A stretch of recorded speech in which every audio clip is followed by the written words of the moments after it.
మధురం మధురం నీ వాక్యం నా త్రోవకు దీపం నీ వాక్యం. యేసు నామంలో మీకు శుభములు సమృద్ధిగా కలుగునుగాక. మధురం నీ వాక్యం అనే కార్యక్రమానికి స్వాగతం. ఈరోజు మనం నూతన నిబంధన గ్రంథంలో యేసు అనే అంశం 6వ భాగంగా పౌలు రోమీలకు రాసిన లేఖలో యేసు. మధురం మధురం నీ వాక్యం నా త్రోవకు దీపం నీ వాక్యం. ఇక్కడ నుంచి ఇంకా పౌలు లేఖలు ఉంటాయండి, 14 లేఖలు ఉంటాయి. సో ఇది మొదటి లేఖ అన్నమాట. ఈ లేఖని పౌలు కొరింథు నుండి క్రీస్తు శకం 57లో కొరింథు నుండి రోమ్లో ఉన్నటువంటి సంఘానికి రాస్తాడండి. అయితే ఆయన రోమ్లో ఏమీ సువార్తని బోధించలేదు తన 3 సువార్త ప్రయాణాల్లో.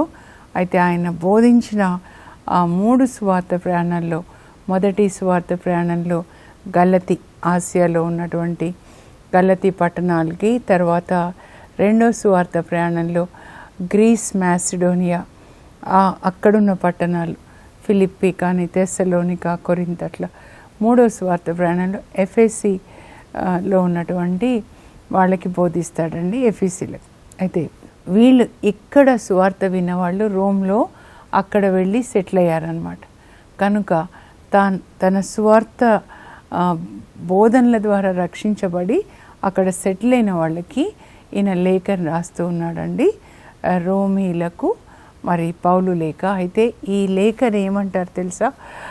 పౌలు సువార్త అని కూడా అంటారండి. ఎందుకంటే ఇది మన క్రైస్తవ విశ్వాసానికి పునాది లాంటిది అన్నమాట. అందువలననే 4 సువార్తల తర్వాత అపోస్తుల కార్యాలు ఉంటుందండి.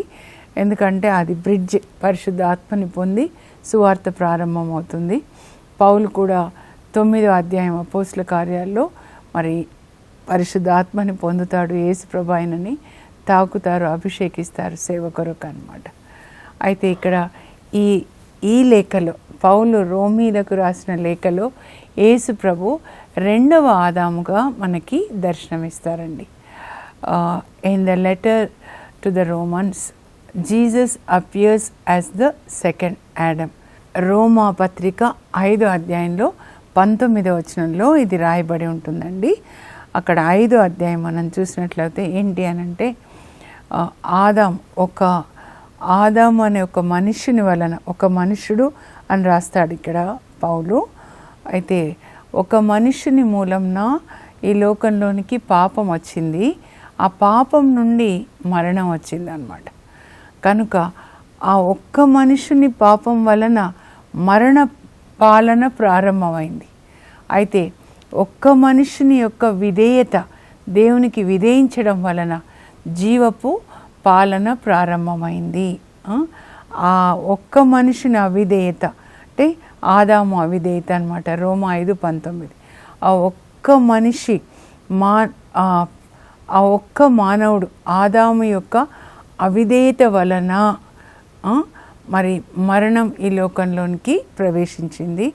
అయితే యేసుక్రీస్తు అనే ఒక్క మనిషి విధేయత వలన మనకి జీవం వచ్చింది, రక్షణ వచ్చింది అని పౌలు 2వ ఆదాము అని కూడా పిలుస్తారనమాట. ఇక్కడ 2వ ఆదాముగా దర్శనమిస్తారు. ఇంకా మనం ఏ విధంగా మరి రక్షణ పొందాము? మరి రోమా 5:9 అండి. యేసు రక్తము వలన మనం నీతిమంతులుగా చేయబడ్డాం అన్నమాట. నీతిమంతులుగా యేసుక్రీస్తు యొక్క రక్తము వలన, యేసు రక్తము మనల్ని ప్రతి పాపం నుంచి కడిగేస్తుంది అని యోహాన్ పత్రిక యోహాన్ 1:7లో రాస్తారండి.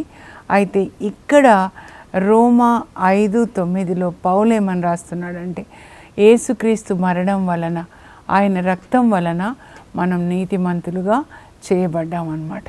ఆయన రక్తం ప్రతి పాపం నుంచి కడిగేస్తుంది కదా. తర్వాత మనకి యేసు ప్రభు నీతి వస్త్రాన్ని ఇస్తాడనమాట. ఇప్పుడు మనము జకర్యా గ్రంథం 3వ అధ్యాయం అండి, 1 నుంచి 10 వరకు 4వ దర్శనం అని మనం ధ్యానించుకున్నాము. నేను ఆ గ్రంథం చాలా వివరంగా కూడా చెప్పాను, దేవుని యొక్క నడిపింపుని బట్టి అన్నమాట. అప్పుడు ఆ దర్శనంలో జకర్యా ఏం చూస్తాడంటే 3వ అధ్యాయంలో అన్నమాట, ప్రభు దూత ఎదుట యెహోషువ ప్రధాన యాజకుడు నిలబడి ఉన్నాడు.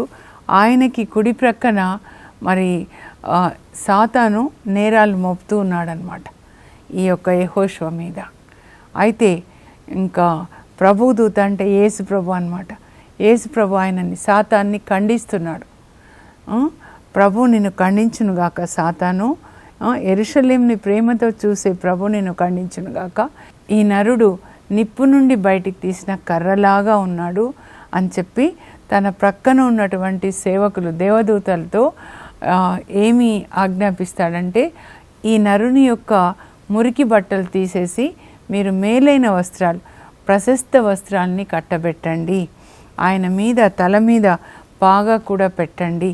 అంటే ఇక్కడ ఈ ప్రభుదూత ఎవరు అనంటే దేవుడు పంపబోయే యేసు ప్రభు అన్నమాట.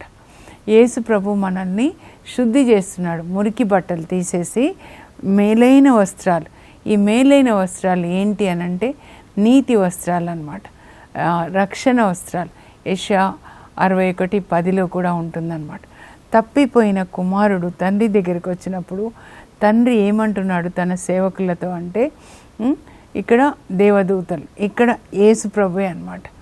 మన మురికంతా తీసేసి మరి మనల్ని పరిశుద్ధ ఆత్మదేవుడు అండి యేసు వాక్యంతో యేసు రక్తంతో మనల్ని శుద్ధి చేసి మనకి నీతి వస్త్రాన్ని తొడుగుతాడు. యేసు ప్రభు సిలువ చెంత ఇది జరుగుతుందన్నమాట. అది ఈ గ్రంథంలో యేసు ప్రభు 2వ ఆదాముగా దేవునికి విధేయించి ఆ విధేయతలో భాగంగా ఆయన సిలువలో మరణిస్తాడనమాట.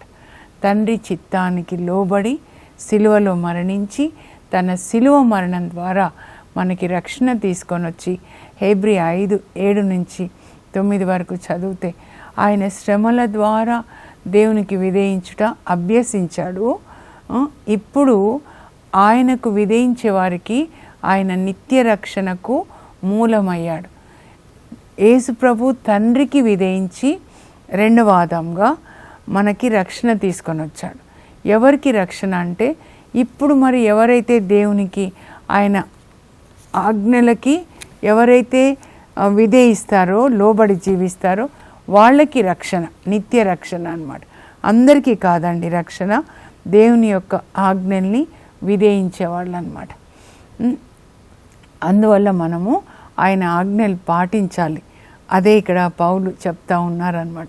మీరు 1వ అధ్యాయం నుంచి కూడా చదివితే కీ వర్స్ ఏంటి అంటే ఇక్కడ 1వ అధ్యాయంలో 16వ వచనం అండి, నేను సువార్తని గురించి సిగ్గుపడటలేదు, ఏలయనా అది విశ్వసించు వారందరికీ రక్షించబడే దేవుని శక్తి అంటాడనమాట.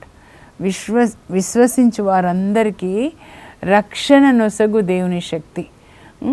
ఎవరెవరు ఆయనను విశ్వసిస్తున్నారో ఆయన యేసుక్రీస్తు మెస్సయ్య, నా రక్షకుడు, నా క్రీస్తు, నన్ను పాపం నుంచి విడిపిస్తాడు, నరకం నుంచి తప్పిస్తాడు, నన్ను పరలోకానికి తీసుకొని వెళ్తాడు అని ఎవరు నమ్ముతారు?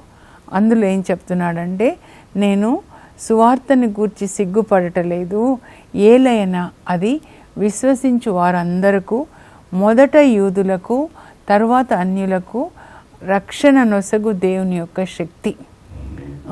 ఈ సువార్త అంటే గుడ్ న్యూస్ అన్నమాట. గాడ్ స్పెల్ అనే వర్డ్లోంచి వస్తుందండి.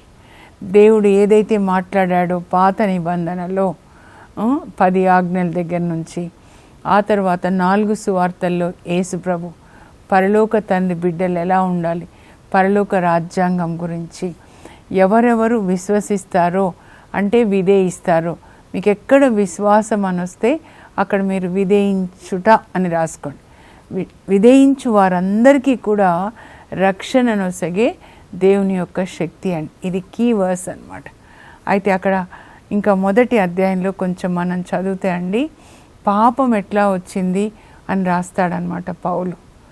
దేవునికి అవిధేయత చూపించడం వల్ల, ఈ చెట్టు పండు తినవద్దు అంటే ఆ చెట్టు పండు తినడం, అదొక ఉదాహరణ లాగా తీసుకుంటే అండి, దేవునికి అవిధేయత చూపించడం ద్వారా పాపం ఈ లోకంలోనికి వచ్చింది. అంటే పాపము అంటే దేవుని వాక్యానికి అవిధేయత చూపించడమే. మీ దేవుడు పరిశుద్ధుడైనట్లే మీరును పరిశుద్ధులై ఉండండి, మీ పరలోక తండ్రి వలె మీరు కనికరాన్ని కలిగి ఉండండి, మీ తండ్రి పరిపూర్ణుడైనట్లే మీరును పరిపూర్ణులై ఉండండి, మీరు క్షమించండి క్షమించబడతారు, పరులకు ఒసగండి మీకు ఒసగబడుతుంది అని ఏదైతే రాయబడి ఉందో దాన్ని పాటించడం అండి. దాన్ని ఏమంటారనంటే నీతి అంటారనమాట. నీతి అంటే దేవుని యొక్క వాక్యానికి విధేయత కలిగి జీవించాడు. అందుకే యేసు ప్రభు నీతిమంతుడు. యోహాను మొదటి లేఖలో రాస్తాడు, ఆయన నీతిమంతుడైనట్లే మనం కూడా నీతిమంతులుగా జీవించాలి. అంటే ఆయన ఎలా పరలోక తండ్రికి విధేయించి మనకి రక్షణ తీసుకొని వచ్చాడో ఆ రక్షణ పొందాలంటే మనం కూడా ఆయన ఆజ్ఞల్ని పాటించాలి. అయితే పాప క్షమాపణ ఒకటి నేను క్లియర్గా చెప్తానండి. ఇక్కడ ఏమంటాడంటే పౌలు, వీళ్ళు మొదటి అధ్యాయంలో మీరు చదివితే అక్కడ వీళ్ళు దేవుని యొక్క వాక్యానికి విధేయత చూపించలేదు. వారి శూన్య బుద్ధులకి చీకటి ఆవరించడం వల్ల వాళ్ళు దేవుణ్ణి విడిచిపెట్టి వాళ్ళ సొంత శరీర వాంఛల ప్రకారం జీవించడం మొదలుపెట్టి దేవుని ఎరిగి ఉండి కూడా దేవునికి ఇవ్వవలసిన గౌరవం ఇవ్వట్లేదంట. ఒక్కొక్కరు ఆత్మ పరిశీలన చేసుకోవాలి. అప్పుడు దేవుడు వాళ్ళ తుచ్చ వ్యామోహములకు, నీచమైనటువంటి వాళ్ళ కోరికలకి వాళ్ళని వదిలేస్తే వాళ్ళు ఏం చేశారంటే అప్పుడు చూడండి, సృష్టికర్తకి బదులు సృష్టిని ఆరాధించడం ప్రారంభించారంట. ఇదే విగ్రహారాధన అండి. చాలా క్లియర్గా పౌలు రాస్తాడనమాట. ఏది విగ్రహారాధన అంటే సృష్టికర్త పరలోకంలో ఉన్నాడు, ఇదంతా సృజించాడు. ఆది కాండంలో మీరు చదివితే వాక్యం ద్వారా దేవుడు సృజించారనమాట. వాక్యమే అంటే యేసు ప్రభు తండ్రి నోట్లోంచి వచ్చిన వాక్యం. కానీ ఆ సృష్టికర్తని విడిచిపెట్టి దేవుడు ఏది సృష్టించారో కంటికి కనిపించేది కింద, వ్యక్తులని కావచ్చు, లేకపోతే శరీరాన్ని కావచ్చు, శరీర వాంఛల్ని పూజించడం, లోపల ఉన్న తిండిపోతు దయ్యం నాకు ఈ చికెన్ కావాలంటే అది పెట్టడము, లేకపోతే త్రాగుబోతు పిచాచి నాకు సీసాలు కావాలంటే అది ఇవ్వడము, అలా అన్నమాట. ఏది మరి శరీర వాంఛలు చొప్పున జీవిస్తూ ఉన్నారు వాళ్ళని దేవుడు వదిలేస్తే వాళ్ళు ఏమైపోయినారంటే చూడండి, పతనము ఎట్లా ప్రారంభమై చివరికి స్త్రీ పురుషుల మధ్య ఉన్న ఆకర్షణ కూడా విడిచిపెట్టి మగవాళ్ళతో ఆడవాళ్ళతో పాపం చేసే అంత నీచ స్థితికి పడిపోయినారంట. వాళ్ళు ఎట్లా ఉంటారనంటే వాళ్ళు గర్విష్ఠులుగా ఉంటారు, ఆడిన మాట తప్పుతారు, తల్లిదండ్రులకు విధేయత వాళ్ళు చూపించరు. అంత క్లియర్గా రాస్తారండి 1వ అధ్యాయం. ఇప్పుడు ఇవన్నీ మనం చూస్తున్నాం కదా. Rebellious people, they love themselves, they love the pleasures of this world because they don't know the word of God అనమాట. దేవుని యొక్క వాక్యం తెలీదు, వాక్యానికి విధేయించారు, అదే గర్వం అన్నమాట. దేవుడు మీరు నా ఆజ్ఞలు పాటించండి అని చెప్పి సినాయి పర్వతం మీద ఆయన డైరెక్ట్గా బోధిస్తారు. తండ్రి దేవుడు 10 ఆజ్ఞల్ని ఇస్తారు. ఆ తర్వాత యేసు ప్రభువే మానవ రూపం ధరించి మనకి 3.5 సంవత్సరాలు పరలోక రాజ్యాంగాన్ని గురించి మనకి బోధిస్తారనమాట. నేను సండే ఫాదర్ మెసేజ్ వింటూ ఉన్నానండి, యూత్ సండే అనమాట. సో ఆయన ఏం చెప్తున్నారంటే యవనస్తులందరికీ 3 విషయాలు. చాలా బాగుందండి సర్మన్. మొదటిది, మీరు మీ ఇంట్లో తల్లిదండ్రులకి విధేయించి మీ ఇంట్లో ఉన్న వాళ్ళకి ఒక బ్లెస్సింగ్గా ఆశీర్వాదకరంగా ఉండండి. ఇంట్లో మీరు ఆశీర్వాదకరంగా ఉంటే మీరు బయట కూడా అలాగే ఉంటారు. తల్లిదండ్రులకి విధేయించాలి. మీరు అమ్మ కడుపులోంచి వచ్చారు, మీ జీవితం అక్కడి నుంచి మొదలైంది. వాళ్ళు మిమ్మల్ని ప్రేమించి పెంచి పెద్ద చేశారు, వాళ్ళకి విధేయించడమే అదే దేవుణ్ణి ఆరాధించడం.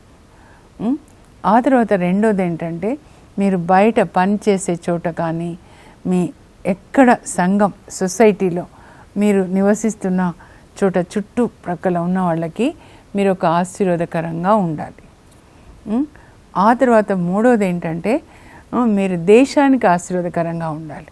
తప్పకుండా దేశం అంటే మట్టి కాదు, ఈ దేశం అంటే మనుషులు అంటారు.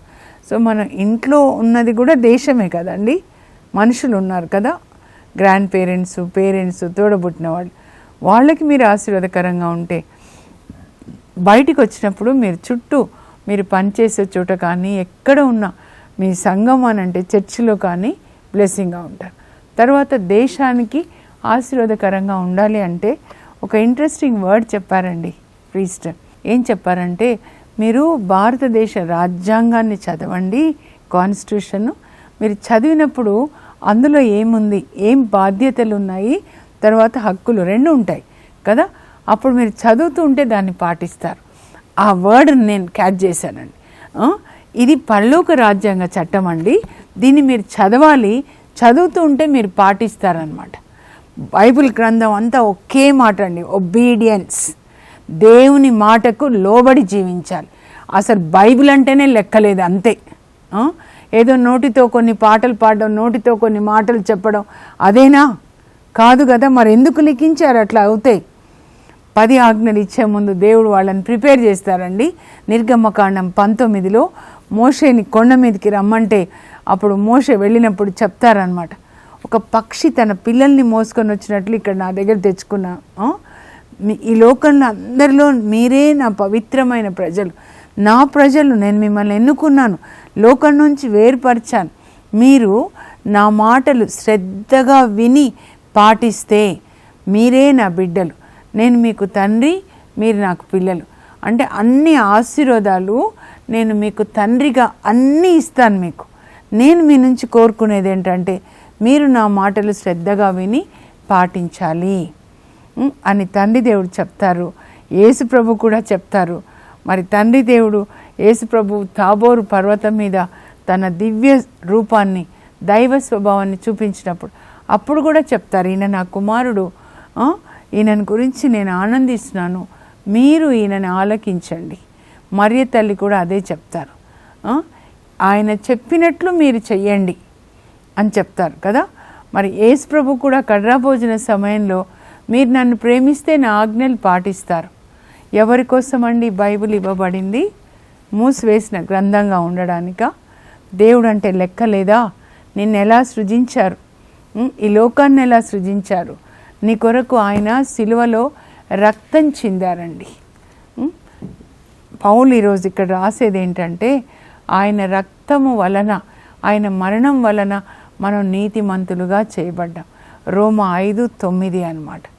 యేసు రక్తం మనల్ని ప్రతి పాపం నుంచి కడిగేస్తుంది. కడిగిన తర్వాత మనం పిల్లలకి స్నానం చేయించిన తర్వాత వాళ్ళకి మంచి బట్టలు వేస్తాం కదండి, మురికి బట్టలు వేయం కదా. అదే యేసు ప్రభు కూడా చేసిందనమాట. మన మురికి పాపపు వస్త్రాలు తొలగించి మనకి నీతి వస్త్రాన్ని ఇచ్చి మనల్ని తండ్రితో సమాధానపరుస్తాడు. మనలను నీతిమంతులుగా చేసి పరలోక తండ్రి నీతిమంతునికి పిల్లలుగా చేశాడనమాట. కనుక యేసుక్రీస్తు శిలువ మరణం ద్వారా మనకేంటి అనంటే రక్షణ. అదే ఇక్కడ మరి పౌలు రాస్తాడండి.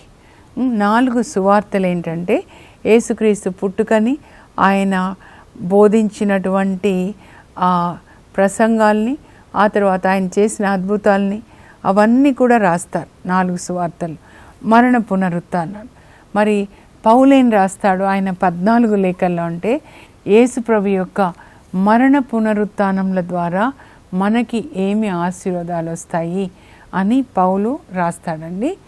మరి యేసుక్రీస్తు మరణం ద్వారా, రక్తం ద్వారా మనము నీతిమంతులుగా చేయబడ్డాం అన్నమాట. Jesus is our justifier, our righteousness. ఆయన నీతినే మనం ధరించుకుంటున్నాం అన్నమాట. ఎస్తేర్ రాణి అనాథ పిల్ల కదా ముందు, కానీ పారసిక రాజు అహేశ్వరోస్ రాజు ఆమెను వివాహం ఆడినప్పుడు ఆమె రాణి అయిపోతుంది. అంటే ఆయన వైభవం అంతా ఈమెకు వచ్చేస్తుంది అనమాట. ఆయనని వివాహం చేసుకున్నప్పుడు ఆయనే చేసుకుంటాడు. అలాగే యేసు ప్రభుని మనం నమ్ముకొనుట అంటే ఆయనతో మన వివాహం అన్నమాట. కనుక ఆయన నీతి అంతా మనకు వచ్చేస్తుంది అనమాట. అదే పౌలు చెప్తాడు, ఆయన నీతి మనకు వచ్చేస్తుంది అన్నాడు. మనము క్రీస్తు యొక్క నీతిని ధరించుకున్నాం.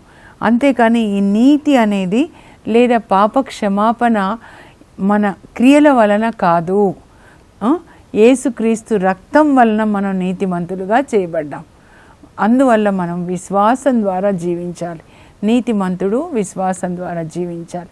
అయితే యేసు ప్రభు మన కొరకు సిలువలో మరణించి ఆయన రక్తంతో మనల్ని కడిగి మనల్ని నీతి వస్త్రంతో మనల్ని కప్పాడు, ధరింపజేశాడు. కాబట్టి కృతజ్ఞతగా మనం ఏం చేస్తామంటే నీ వలే నీ పొరుగు వాళ్ళని ప్రేమించు అని మన చుట్టూ ఉన్న వాళ్ళకి మనం సహాయం చేస్తామన్నమాట. వాళ్ళని కూడా ప్రభు దగ్గరికి చేరుస్తాం. జక్కయ్య చూడండి రక్షణ పొందాడు. అప్పుడు ఏం చేశాడు? ఏమంటున్నాడు? నా ఆస్తిలో సగం పేదలకు ఇస్తాను. మన నీతి రక్షణ యేసుక్రీస్తు ద్వారా, అందువలన కృతజ్ఞతగా మన చుట్టూ ఉన్న వాళ్ళకి మనము సాయం చేస్తాము. నేను ఎవరికైనా అన్యాయం చేస్తే తిరిగి నేను 4 రెట్లుగా ఇస్తా అంటాడు. అంటే ఇంక ఇప్పటి నుంచి మనం అవినీతిలో చీకటి పనులు చేస్తూ ఉండమన్నమాట. ఒక్కసారి రక్షణ పొంది నీతి వస్త్రాన్ని మనకి ఇచ్చాడు, ధరింపజేశాడు యేసు ప్రభు. అంటే ఇప్పుడు ఆయనకి సాక్షులుగా మనం జీవిస్తామన్నమాట. కనుక ఈ నిరీక్షణ, యేసుక్రీస్తులో మనకి లభించే నిరీక్షణ మనలను సిగ్గుపరచదు. రోమా 5:5లో రాస్తాడనమాట. ఎందుకంటే పరిశుద్ధాత్మ మనల్ని దైవ ప్రేమతో నింపుతాడండి. సో ఈరోజు ఇది ధ్యానిస్తున్నప్పుడు జూబ్లీ ఇయర్ని జ్ఞాపకం చేశారనమాట. ఈ సంవత్సరము జూబ్లీ ఇయర్ కదండి. లేవియకాండం 25వ అధ్యాయంలో మనం చదువుకోవాలన్నమాట. జూబ్లీ ఇయర్ ఏంటంటే బానిసలకి విడుదల, అప్పులన్నీ కొట్టివేయబడతాయన్నమాట. 50 సంవత్సరాలకు ఒకసారి వస్తుంది, మనకైతే 25 ఇయర్స్కి ఒకసారి అంట. ఈ సంవత్సరము మరి చర్చ్ మనకిచ్చింది ఏంటి అంటే ఈ నిరీక్షణ, యేసుక్రీస్తు ద్వారా నాకు పాపక్షమాపణ, యేసుక్రీస్తు ద్వారా నేను నీతిమంతుడిగా చేయబడ్డాను, నేను దేవుని బిడ్డగా చేయబడ్డాను, పరిశుద్ధాత్మతో అభిషేకించబడ్డాను, నాకు స్వస్థత కలిగింది, పోగొట్టుకుంది 2 అంతలుగా వచ్చాయి. అన్ని ఆశీర్వాదాలు పరలోక తండ్రి నుండి యేసుక్రీస్తు ద్వారా వస్తాయి. కనుక నిరీక్షణ మనలను సిగ్గుపరచనీయదు. నిరీక్షణ మనకు నిరాశని కలిగించదు. Hope does not disappoint us. So నేను ఒకసారి చెప్పానండి, ఇంకొకసారి మ్యాప్ ద్వారా చెప్తాను. నిరీక్షణ కోల్పోద్దు. యేసు ప్రభు తప్పకుండా చేస్తాడు. ప్రభు తప్పకుండా చేస్తాడు. యోబు చూడండి, నాకు మంచి రోజులు వచ్చే వరకు నేను వేచి ఉంటాను, నా ఇక్కట్లు తొలగిపోయేదాకా వేచి ఉంటా అంటాడు. యోబు 14:14. పక్షవాత రోగి బెత్సైదా కోనేటి వద్ద 38 సంవత్సరాల నుంచి అక్కడ ఉంటాడండి. కానీ యేసు ప్రభు ఆయనను వచ్చి స్వస్థపరుస్తారు. అదే మీకు కూడా చేస్తాడు. ఒక వేశ్య రాహాబు చూడండి, దేవుడు అక్కడికి 2 గూఢచారులను పంపిస్తాడు. తర్వాత ఆమెను రక్షించి తర్వాత యేసుక్రీస్తు వంశావళిలో సల్మోన్ని వివాహమాడి యేసుక్రీస్తు వంశావళిలోకి చేర్చబడుతుంది. బోవజు ఆమెకు పుడతాడు. ఇంకా బోవజు రూతుని పెళ్లి చేసుకుంటాడు. ఆ అమ్మాయి కూడా శపించబడిన లోతు వంశం నుంచి వస్తుంది. కానీ యేసుక్రీస్తు వంశావళిలో చేర్చబడి ఆమె దావీదుకి ముత్తవ్వ అవుతుంది అన్నమాట. యేసు ప్రభు మనకు కూడా అద్భుతాలు చేస్తారు. ఈ సంవత్సరము మనందరికీ కూడా ఆయన అద్భుతాలు చేస్తారు. అనారోగ్యంగా ఉన్నారా, పాపంలో ఉన్నారా, అగస్టిన్ గారిని మార్చినట్లుగా మారుస్తారు. ఇది చూడండి జూబ్లీ లోగో, ఈ సంవత్సరపు లోగో. ముందు సిలువని చూస్తున్నామండి. సిలువ ఏంటంటే మనకి ఎప్పుడు కూడా నిరీక్షణ, పాప క్షమాపణ, మనకి బ్లెస్సింగ్స్ అన్నీ కూడా మనకి సిలువ నుంచే వస్తాయన్నమాట. అన్ని ఆశీర్వాదాలు. 4 ఈ సిలువని పట్టుకొని ఉన్నారంటే ప్రపంచంలోని 4 దిక్కులో ఉన్న మానవాళికి ఈ యొక్క సిలువ మనకి నిరీక్షణ అన్నమాట. సిలువ ద్వారా స్వస్థత, సిలువ ద్వారా పోగొట్టుకున్నవన్నీ మనం పొందుతాం. తండ్రి దేవుడి నుంచి అన్ని ఆశీర్వాదాలు సిలువ ద్వారా. అయితే ఈ కింద సాగరం చూస్తున్నాం చూడండి, ఈ లోకంలో కష్టాలు అన్నమాట. అయితే ఈ సిలువ లంగరుగా మారి మనందరికీ ఒక నిరీక్షణ అన్నమాట. యేసు ప్రభు మన జీవితాల్లోనికి వచ్చి మనకి నిరీక్షణగా ఉంటారు, స్వస్థపరుస్తారు, పోగొట్టుకుంది ఇస్తారు, సమాధానం పరుస్తారు, పరిశుద్ధాత్మనిస్తారు, నీతి మార్గంలో నడిపిస్తారన్నమాట. అదే ఈ సంవత్సరము మనకి చర్చ ఇచ్చింది ఏంటంటే, నిరీక్షణ మనకు నిరాశను కలిగించదు. మన నిరీక్షణ యేసు ప్రభువులో కనుక ఆయన నుంచే మనకి పాపక్షమాపణ, స్వస్థత, మనం నీతిమంతులుగా చేయబడతాం. చూశారు కదా మ్యాప్. మనం ఎప్పుడు యేసుక్రీస్తులో నిరీక్షణ కలిగి ఉండాలి. ఆయన తప్పకుండా చేస్తాడు అనే విశ్వాసం అన్నమాట. ఆయన మన పాపాలని క్షమించి నీతి వస్త్రంతో కప్పి మనకి నూతన జీవితాన్ని ఇస్తాడు. ప్రార్థన చేసుకుందాం. పరలోకపు మా తండ్రి, నీ పరిశుద్ధ నామమునకు స్తోత్రం కలుగును గాక. ప్రభా, అయ్యా, మొదటి ఆదాము అవిధేయత వలన లోకంలోనికి పాపము, మరణం వచ్చింది. కానీ రెండో ఆదామైన క్రీస్తు విధేయత వల్ల మా అందరికీ రక్షణ. ప్రభువా, అయ్యా, మేము కూడా యేసుక్రీస్తులాగా మీకు విధేయించేటట్లు సాయం చేయండి. యేసయ్యా, మీ రక్తం మమ్మల్ని నీతిమంతులుగా చేస్తుంది అని రాయబడి ఉంది రోమా 5:9. కనుక మమ్మల్ని అందరినీ కూడా మీ రక్తంలో కడగండి, ప్రతి పాపం నుంచి కడగండి. పరిశుద్ధాత్మదేవ, యేసు రక్తంలో మా ప్రాణాత్మ శరీరాల్ని కడిగి మమ్మల్ని నీతి వస్త్రంతో కప్పి పరలోక తండ్రితో సమాధానపరిచి పరలోక తండ్రి బిడ్డలుగా మమ్మల్ని చేయమని యేసు నామంలో అడుగుచున్నాం తండ్రి, ఆమేన్. యేసు రక్తంలో మనందరం కూడా కడగబడి ఆయన ఇచ్చే నీతి వస్త్రాన్ని ధరించుకొని ఆయనకి సాక్షులుగా జీవిద్దాం. God bless you. Have a blessed day.